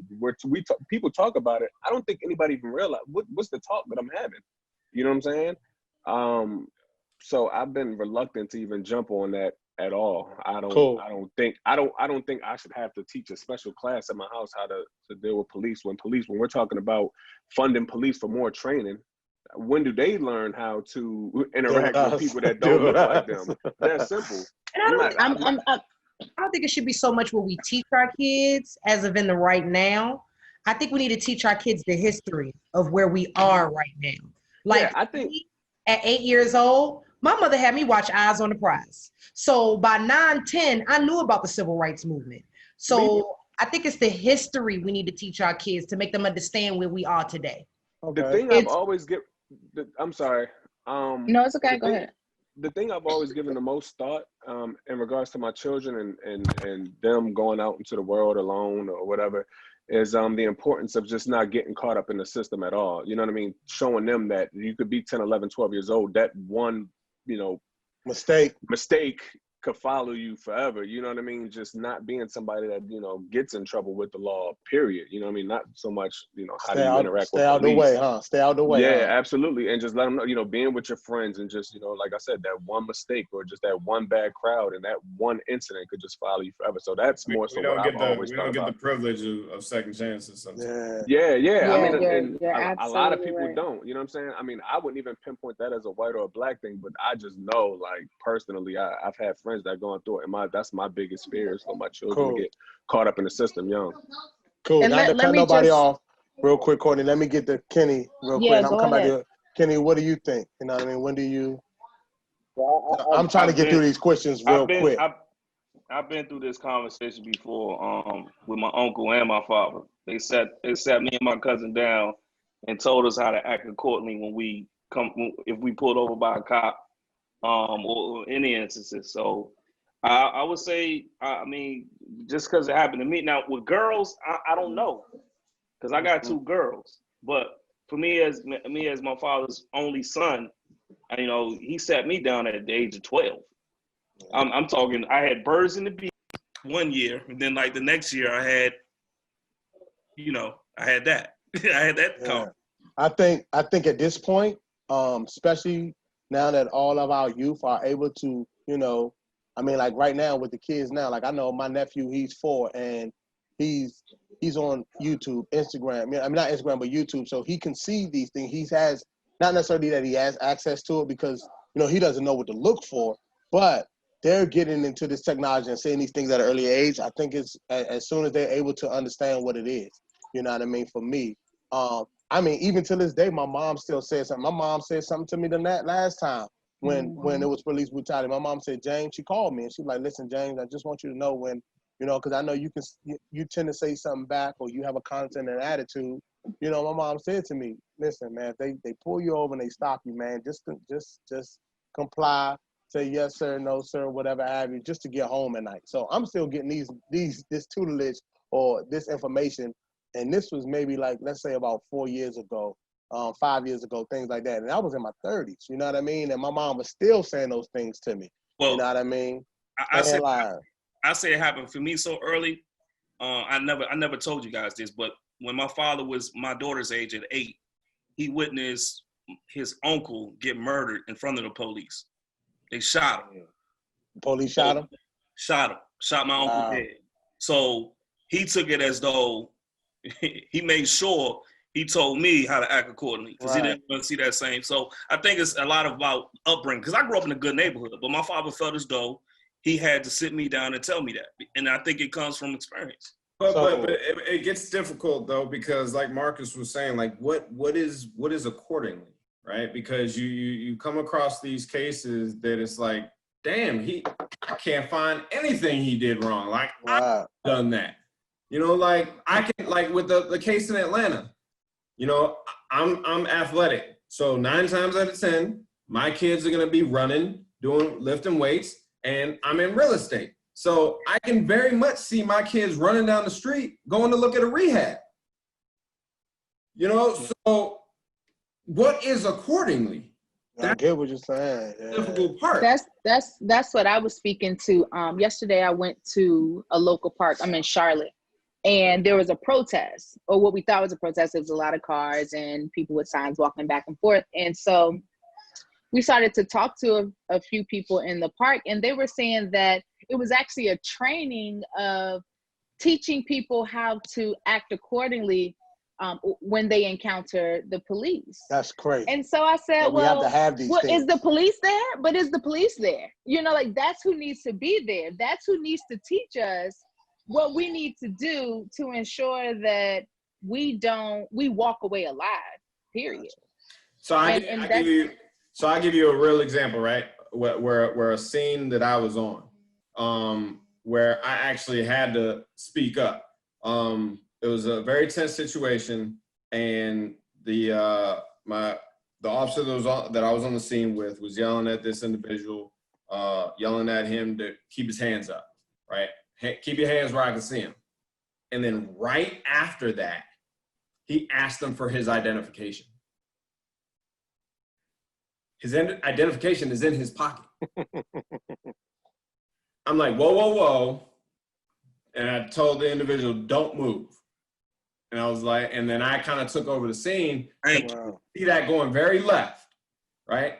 You're acting accordingly by doing what the police officer is telling you to do. All right, he told me to keep my hands up. Now he's telling me to stick my hands in my pocket. I stick my hands in my pocket, I pull a wallet out, he's got a gun. TJ, right. Nervous. Right. And nervous, right. Scared. He's got a scared and no. Same kind. Right. And then he shoots, and then the officer says he reached for his waistband. And I felt threatened for my life. So no, you asked him to get his ID out. Yeah. So before moving on to the next question, man, because like I said, these can be yes and no's real quick, because I do want to touch on the other stuff too, because I don't want this to be the whole show, but this is great conversation. I appreciate you guys' information on this. Nah, it should be the whole show. Why wouldn't it? You're right. I mean, like I said, I'm not mad at it. You know what I mean? Did you hear me talking? Am I coming through? Yeah, I can hear you talking. All right, because you cut me off. My bad. I'm sorry. I just want to say, I'm messing with you. I just want to say, scared cops and racist cops, they create the same type of mistakes. Like they're the same person, man. What you mean? They're not two separate people. They're the same person. Scared and yeah, that's what I meant. So, do you guys believe that voting can change what's going on? We put our people in office that represent us, and we'll start with you, Courtney. And like you said, Marcus, I understand what you're saying. Like, man, this is good convo, man. So let's just roll with it. What do you think? I absolutely think so. Yeah. Okay. Okay. And why do you think so? Let's roll with it, man. We having a good conversation. I think so because I mentioned earlier, we need to be heavily saturated in higher positions. And so that'll allow us to work together to create our own task force or to actually have a voice. Because if you're on a board and you're that token Black person on the board, what voice do you really have? If you have 11 other people voting against you, you're just there for the photo op at that point. And so I think that you can't just have one person at the top. It has to be a group of us. It has to be a lot of us, because we have the more of us, the heavier our opinion weighs and our input weighs. Like I said, everybody wanted President Obama to come in and change the world in 8 years. And that's not fair because he's one person. And even then we didn't have Congress. And so it's like, that's what I'm saying. Like, if it's only one person in that position, how much change can they affect if everybody they're working with is working against them? And so I do think voting changes things. Ashley. So I was just watching them, Rosenstein's testifying a couple days ago. Can voting change stuff? Absolutely. But, I'm always on the side of caution when it pertains to voting in our country right now, with no one trying to take accountability for what's going on with Russia. Like I said, Rosenstein just testified to the Senate, and no one wants to be accountable for what happened with the election when 45 came in. So, we always need to do what we need to do, but we just need to be aware of the times that we're in. It's the government, once again, is a tricky thing. Gotcha. CJ. I do not think voting alone is going to change much of anything. You have to look at it like this, because our people, historically, our votes have been suppressed. They knock a lot of us out from being able to vote. From you commit a felony, you no longer can vote. Right? There's a lot of hurdles that are created. I mean, look at the case in Atlanta, where what's her name? She ran. It's the Black in Georgia, Stacey Abrams. Okay. Oh, okay. Where voter suppression basically stole her candidacy. I mean, well, Bush stole it too, because he called his brother in Florida.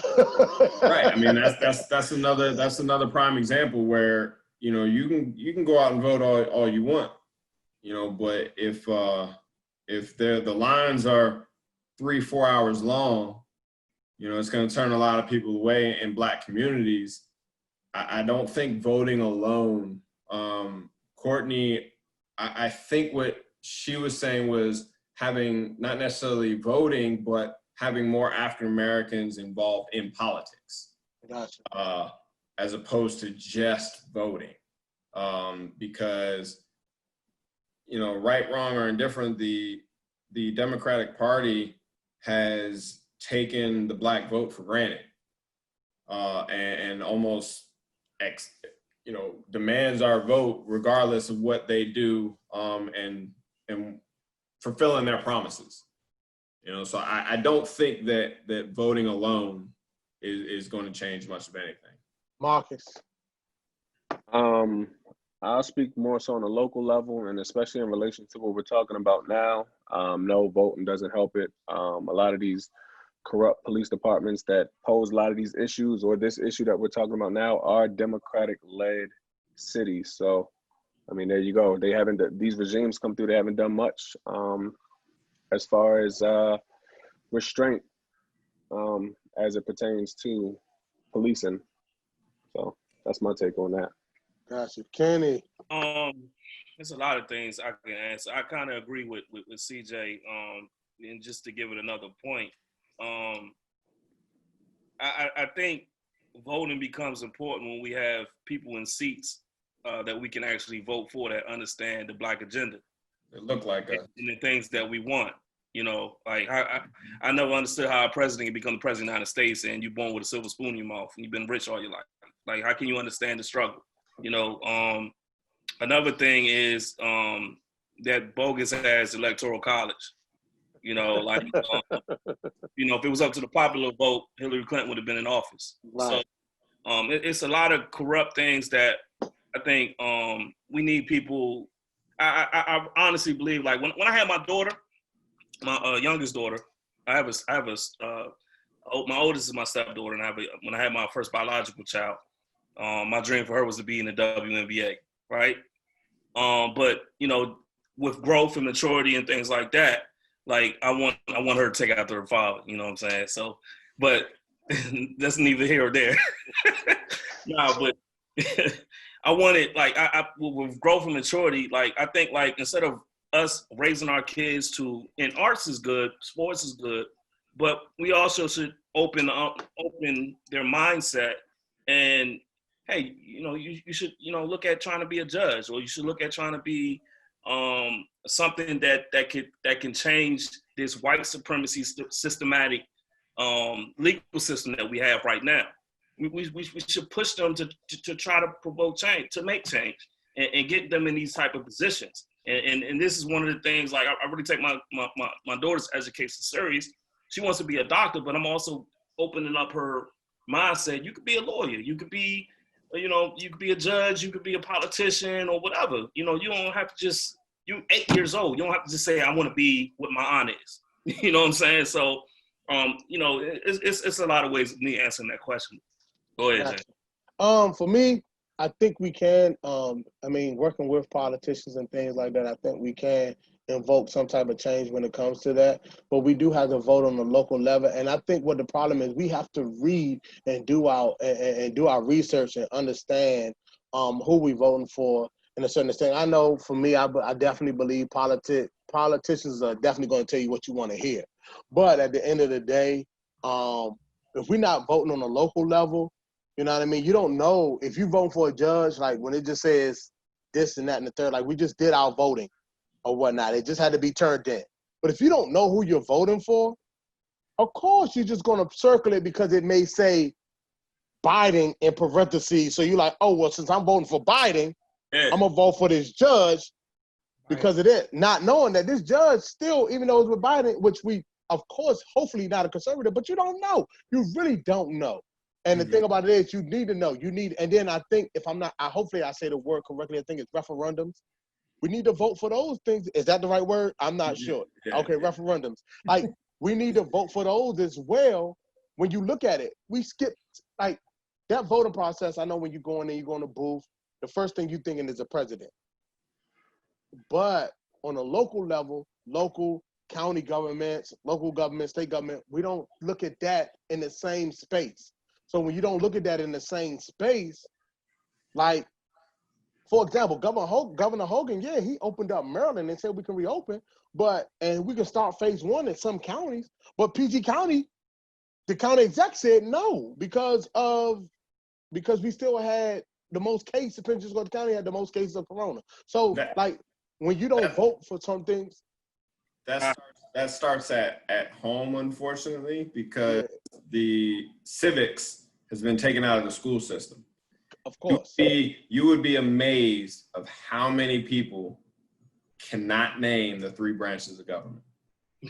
Wow. But and like I was saying, that's crazy. But like I said, because we learned that in school. Right. So you have to so for our children to be involved in politics, to know how their involvement matters, they have to be taught politics. They have to be taught that those civic, how government is structured.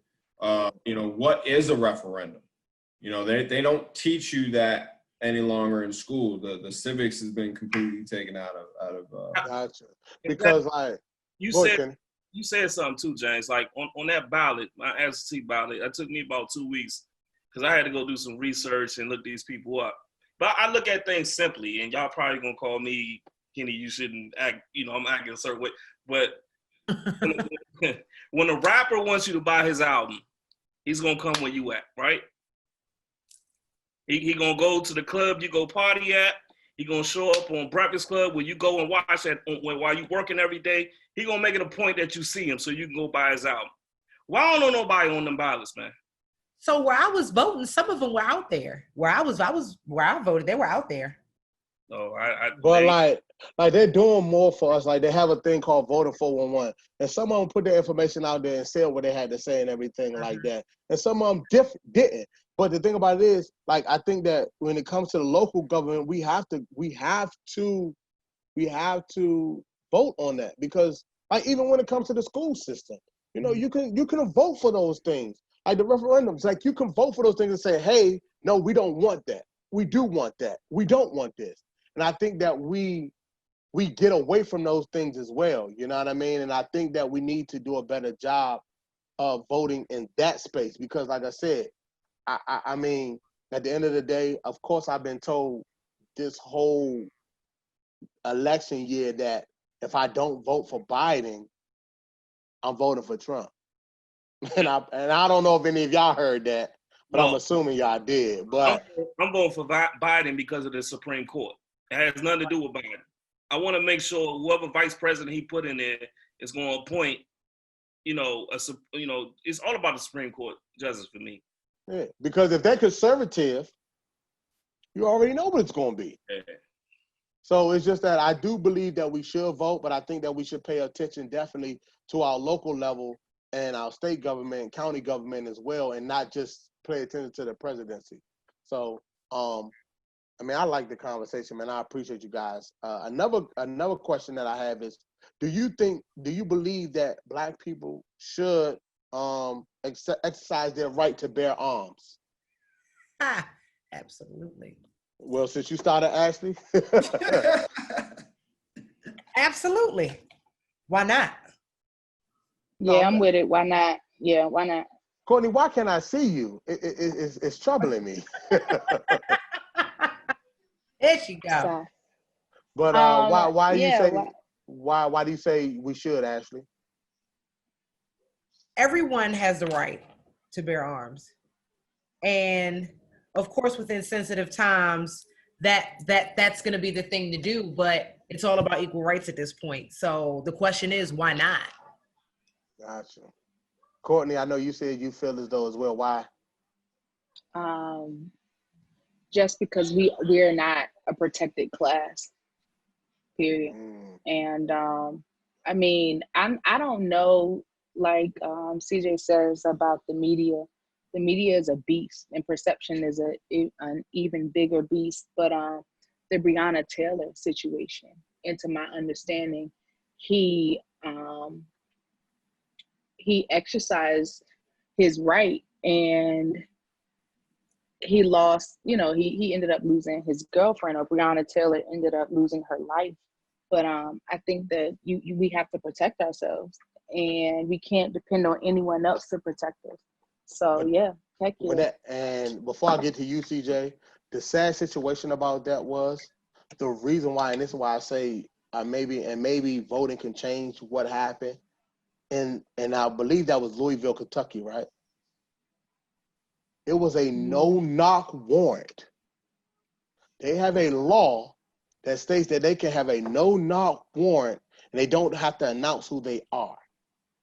Now that's ridiculous. So pretty much what happened in that situation was with Breonna Taylor, the police, let's just say, kicked the door in, ran in, because they thought, first of all, it was the wrong house. But they kicked the door in, ran in, and the no-knock warrant is because they don't want the offender to be able to stash the drugs or get rid of it, whatever have you. So it's a no-knock warrant. So they kick in the door, unclothed, and I mean, look, plain clothes. I'm sorry, unclothed, plain clothes. They look like normal people. So what he did was exercise his right, and now he's in jail for attempted murder because of a no-knock warrant. That is a I don't know if it's a law or what to call it, but it's a part of the police force. They have a no-knock warrant, and they're in the process of trying to change those things. But that's why that happened. And that is crazy to me. And I don't know if that's something that they can vote on to not have, but like that, to be able to kick in my door, not announce who you are, and expect me as a man to not feel threatened that somebody is robbing my house, especially when I'm a law-abiding citizen. Especially when Kentuckyville is overpopulated by whites versus African Americans. So what is it to vote on if the person that's in that incumbent seat is not raising an issue about that law? That's but what I'm saying is, if it's on the ballot, like we all agree right now that there's something wrong with that law. There's nobody that's seating as a politician in that local government that sees something wrong with that law. Well, what I was saying was, if it's on a ballot and we just sidestep it, yeah. But it's not going to be on the ballot if no politician as an incumbent is raising an issue with that. Got you. But you know, we can dive deep into things like that. But CJ, do you think that us blacks should, you know, exercise our right to bear arms? And I believe that's the Second Amendment. Yeah. So I do believe that we should, simply because it's our right? It's our constitutional right. Do I believe we should exercise it? It's case by case basis. Being former police officer, I live in North Carolina, where we have a concealed carry. We're a concealed carry state. I'm not gonna conceal carry, right? What was the case on Facebook Live when he had a permit for his gun, and the officer asked for his license, and he reached for it and he shot him? Philando Castro? Philando Castillo. Castillo, I'm sorry, yeah. Philando Castillo. Yeah. That's when a police officer hears gun, so it changes the ball game, right? Whether I have a permit or not, I have guns, and I'll go to the gun range and all that, but doing the whole concealed carry, and it gets tricky. We're not, like Courtney said, we're not a protected class where just because we have the right to do it don't mean we should just go out there and all willy-nilly be carrying guns around. Gotcha. Marcus, what is your thought? That's just giving them the excuse of like, shooters. Yeah. Okay, Marcus, what are your thoughts on that, man? Yeah, I'll piggyback off what CJ said, because I like that. Weapons, as far as it pertains to, Black people, they've been criminalized. So, I personally wouldn't have one. I'm not a fan of guns. But if there was a way that through, Black people, exercising that right, flipping that narrative, I'm all for it in that case, because like CJ said, it's pretty much been criminalized, you know what I'm saying? Like I wouldn't want to carry a gun whether I got a permit or not, just because I know how it's viewed as a Black man carrying a gun as opposed to, a white man walking the streets carrying a AR-15. So for my own personal, I wouldn't, but I would love to see that narrative get flipped through, Black people exercising that right. So yeah, I'm all for it. I'm not walking around with my permit around my neck, so I got to reach in my pocket. I'm good. I'm not carrying no gun. I'm good. But for those that you know, are into guns, and yeah, I mean, absolutely, you should exercise that right. And like I said, maybe that could be what flips that narrative where it's not criminalized with us anymore. And if you see an influx of, you know, black, you know, gun owners, you may even see some laws come in that become a little bit more strict. That's more so what I'm an advocate for, stricter gun laws, personally. Gotcha. Kenny. Yeah, I agree with Marcus. When Dave Chappelle said, and that literally, when Dave Chappelle said, it was a joke it was a joke, but it had an underlying meaning to it. He was saying they ain't gonna change the gun laws until all the black folks exercise their right to bear arms. Then they want to get stricter with the gun laws. Mm-hmm. You know what I'm saying? I literally took that, and you know, I matter of fact, I just got my HQL permit for the state of Maryland, and just to say, I had to go through the background investigation process with the Maryland State Police. So me knowing and me being smart, if I ever get pulled over by the state police, that's going to come up.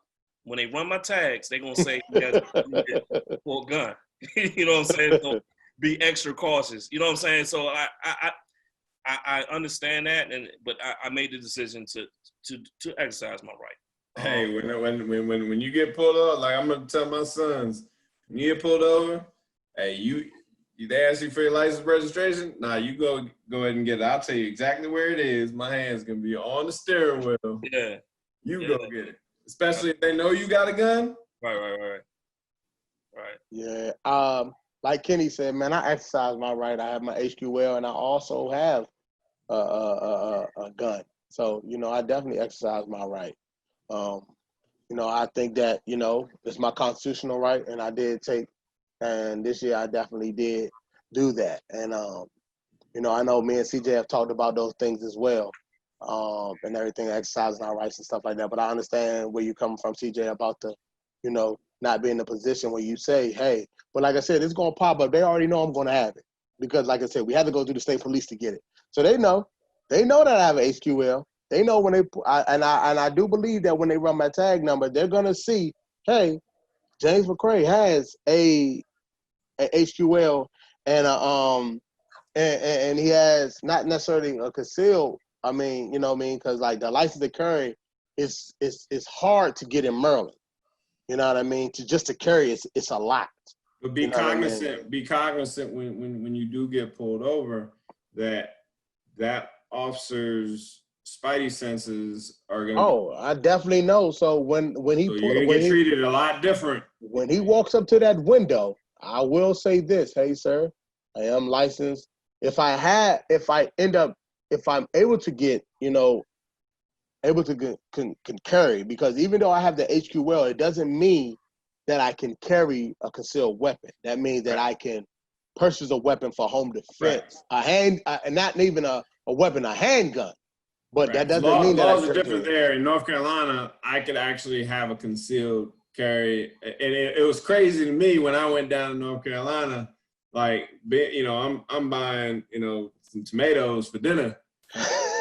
Joker with a gun in his waistband. I'm like, yeah. Does anybody know that this man got a gun? Yeah, man. So, you know, but like I said, I definitely think that we should definitely exercise our rights, and I think we should definitely use. Hey, man, if you have a chance to get it, man. You know what I mean? CJ, you said something that meant something to me. I'd rather be judged by 12 than carried by 6. So at the end of the day, I mean, if that's what it takes, then it is what it is in that. So, you know, another question I want to ask you guys, and this is for both ladies and men on the show. Have you ever been racially profiled? And I'm going to start with the men, because I think that, and this is just my opinion, so don't judge me, ladies, but I think that men will probably be more racially profiled than you guys. I can't say that's true or not, but I think that the black men will be more racially profiled before you guys have been. So hopefully that y'all don't judge me for that. But I want to start with you, Marcus. No, matter of fact, I want to start with you, CJ, due to the fact that you're a cop. Was a former cop, and have you ever been racially profiled? I won't say that I was racially profiled in the sense of, I think what you're alluding to, but I will say that in the criminal justice field, I did not have as much rope that my other constituents, that weren't of color had. I had saw a lot of police officers that did not match my skin color get opportunities that weren't afforded to me, even though I was clearly more qualified than. And you know, the police department's a good old boy network through and through. And so from a sense of being racially profiled on the street by other officers, no, I've never been in that situation, but I have felt the discriminatory, you know, sense of Black versus white in the justice field. And have you ever do you get tense or nervous or, you know, anxiety when you get pulled over by police? Oh, all day long. Because at the end of the day, you know, I have a master's degree, you know, career, you know, wife and kids, you know, all that. You know, you can throw my resume out the window, but when you get pulled over, I'm Black. Gotcha. They don't see none of that. So I try to remain calm. Yes, sir. No, sir. Keep my hands visible. Before the police officers even come up to the car, I roll all the windows down. And I make sure tell them what I'm doing before I do it. Right. Cool. Marcus. I can't say that it's ever been like a situation where the profiling's been blatant. You know what I mean? I don't have any incidents in my life that stick out to me in that case or in that sense. I can say I've always been aware of, you know what I mean, who I am and, you know what I mean, being a Black man and where I stand. So I've always, I guess, had like I've always consciously moved a certain way, you know, depending on where I was or who I was with. And kind of like what CJ said, because of that, I'm not like oblivious to the idea that it's haven't happened in some form or fashion, you know what I mean? Because just because it's not blatant, you know what I mean, doesn't mean that it hasn't happened. Because look what I just said, you know, I'm aware of who I am and that I have to conduct myself a certain way, or, you know what I mean, where I go certain places with certain people. So, I mean, that in itself is like, you know what I mean, some form of just knowing that it can happen or it does happen, whether it's, you know, in my face for me to, you know, notice or, you know, be traumatized by it. And I haven't had any cases like that, but you know what I'm saying? Like I'm not oblivious to, you know, anything. My bad. I thought you was done. My bad, Marcus. Nah, go ahead. No, my bad. I apologize to cut you off like that. My bad. If you had something more to say, go ahead, man. My bad, man. Nah, go ahead. You can go. You sound like you was about to ask another question. No, I was going to ask. I thought you was done when you said I'm not oblivious, so I didn't mean to cut you off. So go ahead and finish up your statement. I was going to say I'm not oblivious to, you know what I'm saying, how it is for me, or, you know, the way I can be looked at just because of, you know what I'm saying, my skin color or, you know, my ethnic background. But I don't have any situations that are blatant that stuck with me. I can say that. Cool. And I apologize for cutting you off right there, bro. Nah, that's all good. Ain't no big deal. Yeah, Ashley. Unfortunately, being a female, I've had two situations that have stuck with me. One of them happened to me in kindergarten. Believe it or not, in New York. I brought my lunch to school. I didn't eat school lunch. And my kindergarten teacher, she was Jewish. She wouldn't let me eat my lunch with the other kids. I always had to sit in the classroom and eat my lunch while all the other kids got to go to the cafeteria and eat lunch. So of course, being 5, you know, after a while, you know, I went home, told my mom. And the conversation she had with my mom was the diet that I was being sent to school with wasn't adequate for my people. And it was because my mother wasn't sending me to school with whole milk like they provided in the school.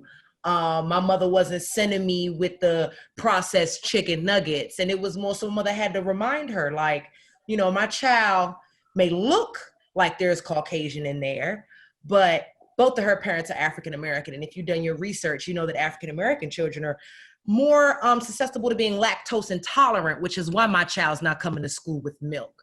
So I had that happen to me at 5. And that teacher actually messed up my records, and I ended up in special ed in the 1st grade. So, yeah, I don't. I won't say that you. I'm not gonna say that you may not have needed that because I'm not. I'm just kidding. I'm just kidding. That's why my mother did stuff like have me watch Eyes on the Prize at 7 or 8. Hey, I always thought about that, Ashley. I ain't want to bring it up, but hey, appreciate you bringing that up. Yeah, now I know where your craziness come from. So, Ashley, so how do you feel about that teacher to this day? If you see that teacher today, honestly, where I am right now, I wouldn't have any words. Then I was so young, I didn't get it. So I honestly wouldn't have any words. I wouldn't. you see why I hold grudges, James? Yeah, I think Kenny, you need to let it go, Kenny. Let it go. Let it go. But see, like that. I mean, that's a prime example of why, as parents, when our children come home from especially those early grades, that we need to build them up, because they may not tell us of those incidents. Right. You know, they may not realize what's going on. They're gonna feel the oppression from that particular situation. I mean, I looked at my child's yearbook at the end of school that just came up. He was the only black boy in the whole class. Right. Wow. So you can't tell me that something, you know, at some point in his matriculation through school, that he's not gonna encounter some type of bias. Gotcha. You know, and I might not always know about it. Cool. Don't mean to cut you off, CJ. Courtney, have you ever been racially profiled? You could just say yes or no. For time, you know, we trying to. Nah, not. I'm with Marcus. Nothing like super traumatic. No. Kenny, what about you? Nothing, not with the police. Me, yes, both times. Both. It was funny. I've been racially profiled by black and white. So you know, in Forestville, I'm not gonna go deep into it. But like, yeah, I was racially profiled by a black sheriff, and I was racially profiled by a white cop before as well. So I've had both encounters of my own people, which made me feel a certain type of way. You know what I mean? And with my with a white cop. But the thing about it is, with my own people, the white cop was a little more understanding of me than the black cop was, and that's what really bothered me, or whatnot. So you know, we last question, man. I know we didn't get to everything, but like, that's before we move on to this last question, man. Let's cheers, man, because I appreciate you guys. I'm drinking Basil Hayden. I don't know what everybody else is drinking. CJ, what you got? Buffalo Trace. Okay. Ashley, what you got? Maker's Mark. Courtney, what you got? A margarita that's still on the kitchen counter side. Don't worry about it. Marcus, what you got? I don't drink, so I got a sports drink. That's I keep all myself hydrated. That's good. Kenny, what you got? Mango margarita. Mango margarita, man. Cheers to you guys, and thank you guys for being on the show. But the last question is definitely, you know, in this aspect. First of all, we got to cheers, man. So cheers.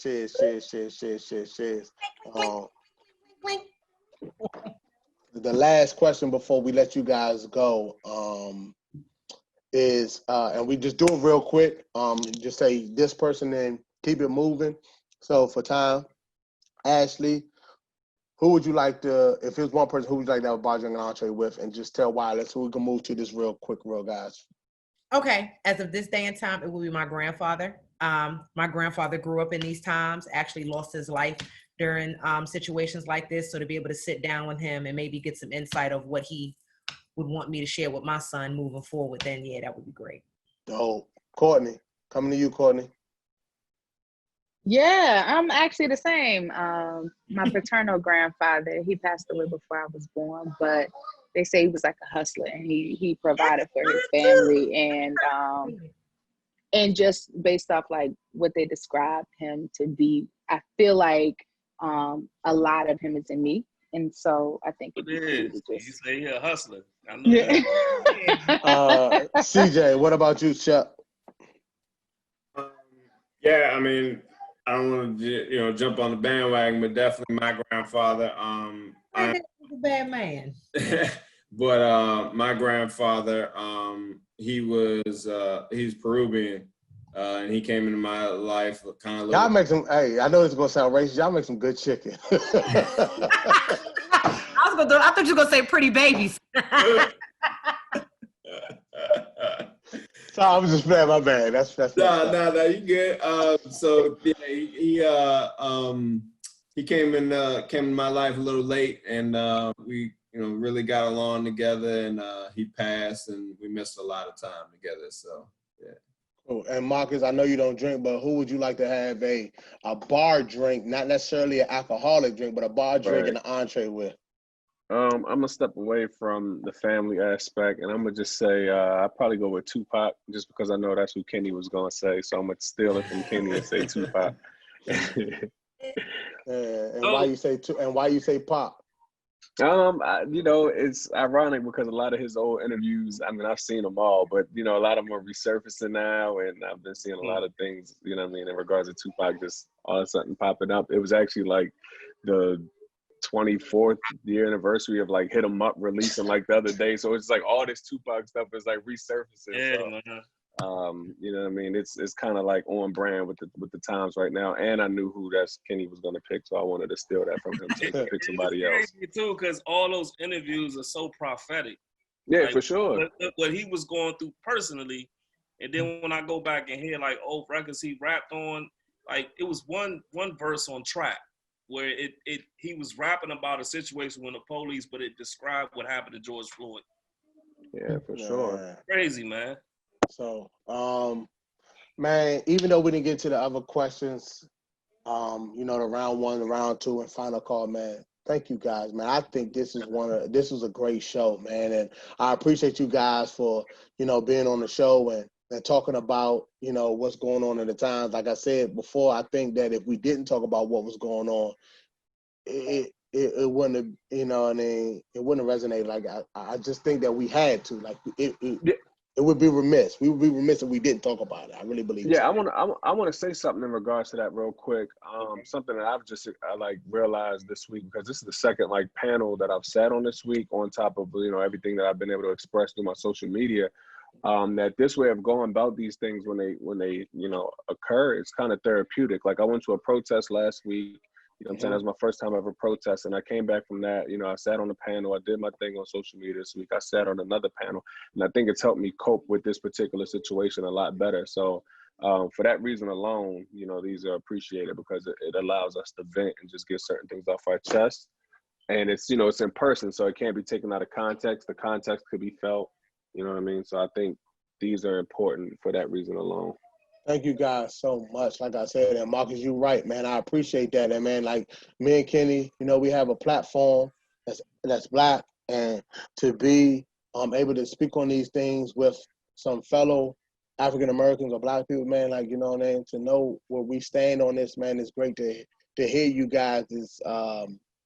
Great to hear you guys' thought process on this and your opinions on this, man. And like I said, usually we do a first, second, and third round, but I just think that with what's going on, we had to do the podcast this type of way, and I'm glad you guys were accepted the challenge, man, and not necessarily challenge, but accepted what we did, and we didn't do it the normal way, and I'm glad, and I appreciate everything that you guys talked about on the podcast, man. Thank you guys so much for being on the podcast. Ken, you got something you want to say? Just thank everybody, man, for coming on, and just, I know we did it a different way. We always want to stick to the format, but this was definitely an important topic to talk about. I'm tired. I'm tired of the same story. I'm tired of the way it ends. I'm tired, man. Like at some point, America, definitely have to look themselves in the mirror. Instead of trying to solve every problem in Afghanistan, Pakistan, or on Mars with the U.S. Space Force, look at yourself and address your own issues. And and like Kenny said, man, I'm tired as well, and I think all you guys are tired as well. And we finally have our platform, and this is our platform, a Black platform, that we can have this type of conversation. So why not? Man. And I definitely don't want this to be swept under the rug. I don't want these people names to be, hey, we protest, we fight, we go and we do our thing, and then next thing you know, that's it. You know what I mean? We back to our normal lives. So I just want to continue to speak on it until change happens. So like I said, man, bless you guys. Thank you guys again for being on the podcast. I appreciate you guys. Thank you again. This is another episode of Bar, Drinks, and Entrees. Like I said, I'm James, and of course, that's my co-host, Kenny. And, you know, we appreciate you guys, man. We out of here, man. Thank you, James.